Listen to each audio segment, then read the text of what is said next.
c'est le style, tu veux pas la comprendre.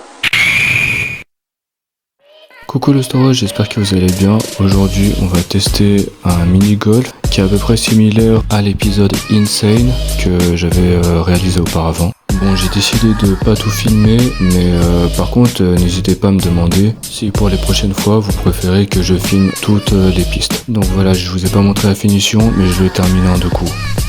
Nous voici donc sur le deuxième trou et je vois qu'il y a des pyramides, donc là j'essaie de préparer ma stratégie. Je n'ai pas montré ma prestation, mais voilà, je l'ai réalisé en 3 coups. Nous voici donc sur la piste 3, désolé pour l'éclairage, mais c'est vrai que malgré les LED tout ça, c'était pas assez éclairé. Je l'ai réalisé en 5 coups et la piste 4 en 5 coups également, désolé j'ai pas filmé. Voici la piste 5 et là j'ai vraiment bien aimé les LED avec le petit pont qui passe et tout. C'était vraiment très intéressant, donc j'ai décidé de vous montrer ma prestation.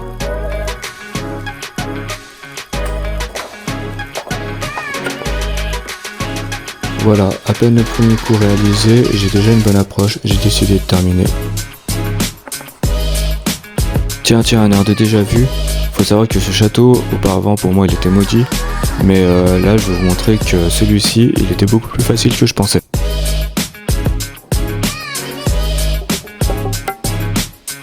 Bon là j'avoue on ne voit pas très bien la balle, mais je vous rassure la balle est juste à côté. Je termine donc le trou en 2 coups. La numéro 7, je pensais qu'elle allait être vraiment très difficile, mais malheureusement je n'ai pas filmé et croyez-le ou pas, j'ai réussi à le mettre du premier coup. Bon, je n'ai pas filmé la piste 8, c'était une équivalente aux séries précédentes. Équivalent au numéro 9, c'est un classique celui-ci. Le but c'est de taper le tremplin pour que ça rebondisse de l'autre côté, mais c'est très difficile. Regardez, la moquette elle est tellement dégradée, c'était impossible de frapper dessus. À chaque fois, la balle dérapait ou tapait à côté, ça restait en dessous. C'est un des points négatifs. Cependant, la numéro 10, c'est tout le contraire. Simple et original, mais pour moi elle est un peu difficile. J'ai essayé de trouver l'angle parfait pour pouvoir filmer, mais j'ai eu beaucoup de mal à terminer le premier obstacle. Dans les règles, quand on loupe la 3e fois le premier obstacle, on place la balle de l'autre côté de l'obstacle. Et on note que c'est le 4e coup. Il faut savoir aussi que quand la balle est à côté des bords, on a le droit d'utiliser le club pour mettre un écart.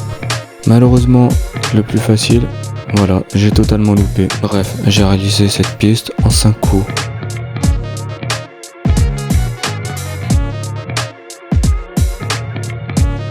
Alors celle-ci, c'était ma préférée du parcours. Le pont lumineux avec les virages et tout le tralala qui va avec. Elle est nettement mieux que l'autre piste que j'avais réalisée précédemment. Je décide de me lancer et là, je m'échauffe un petit peu et je tape le point et tout.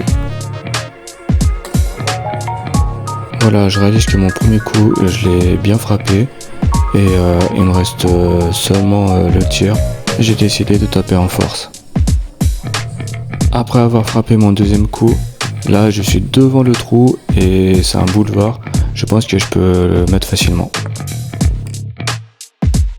Et enfin, la dernière piste, simple, basique. Ça a l'air d'être assez facile. Voilà, je l'ai réalisé en 2 coups.